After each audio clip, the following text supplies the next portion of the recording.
Menyebarkan berita hoaks di medsos kira-kira bisa dipidana nggak ya? Yuk kita tanya pendapat orang sekitar kita dulu. Halo Kak, sebelumnya aku pengen nanya, gimana menurut pendapatmu mengenai penyebaran berita hoax atau berita bohong di media sosial? Kalau penyebaran berita hoax di media sosial tuh suatu hal yang nggak bisa kita pungkiri ya, pastinya tentu ada. Jadi menurutku balik kepada kesadaran masing-masing sih untuk kemudian tahu memfilter mana yang bisa kita dengarkan, mana yang enggak. Karena hoax itu kan selalu ada. Cuman kembali lagi, mungkin kita perlu hukuman kali ya buat orang-orang yang suka menyebarkan hoax itu. Dan sekarang sih sebenarnya cukup baik, udah ada UU ITE. Cuman kembali lagi ke dalam pelaksanaannya. Menurutku gitu sih, jadi lebih bijak aja kepada orang-orang untuk menggunakan media sosial. Oh ya gitu ya, makasih ya Kak.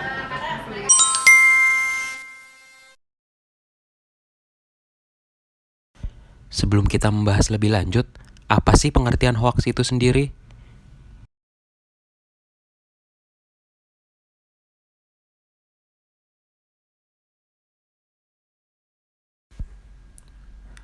Hoaks merupakan informasi yang dibuat-buat atau direkayasa untuk menutupi informasi yang sebenarnya.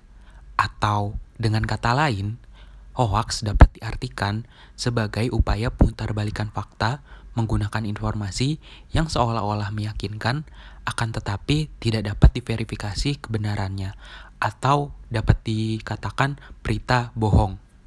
Di Indonesia sendiri, kasus permasalahan penyebaran berita hoaks di media sosial kerap kali ditemukan di lingkungan masyarakat sekitar. Adapun faktor utama pendukung hal tersebut, yakni tingginya angka pengguna media sosial di Indonesia. Menurut riset data yang dilakukan oleh lembaga data Reportel, pengguna media sosial di Indonesia mencapai 191,4 juta jiwa pada tahun 2022 pada bulan Januari. Jumlah tersebut meningkat 12,6% dari data yang didapatkan pada tahun 2021. Adapun angka jumlah pengguna media sosial di Indonesia ini setara dengan 68,9% dari total populasi penduduk di Indonesia. Sebagaimana perbandingan, jumlah penduduk di Indonesia saat ini mencapai angka 277,7 juta jiwa menurut sumber data yang didapatkan hingga Januari 2022. Karena tingginya jumlah pengguna media sosial di Indonesia, serta didukung pula oleh kemudahan dalam mengakses semua media sosial dan minimnya edukasi mengenai penggunaan media sosial dengan benar, membuat kasus penyebaran berita hoaks di Indonesia kerap kali terjadi.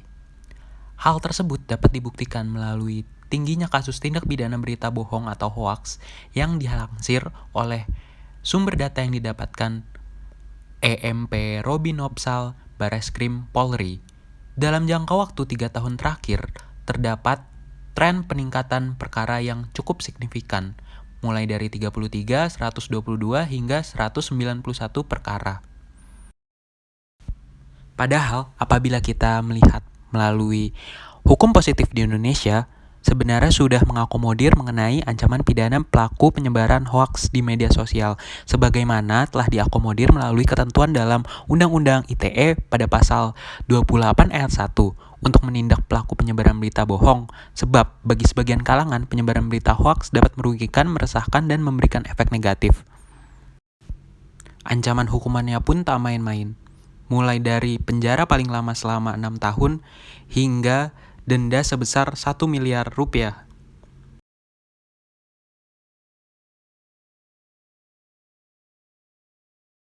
Media sosial adalah alat yang kuat untuk berkomunikasi, berbagi informasi, dan terhubung dengan orang-orang di seluruh dunia.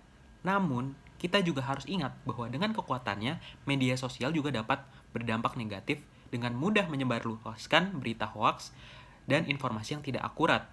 Untuk itu, mari kita bersama-sama berkomitmen untuk menggunakan media sosial dengan bijak dan bertanggung jawab. Stop hoaks dan gunakan media sosial dengan bijak.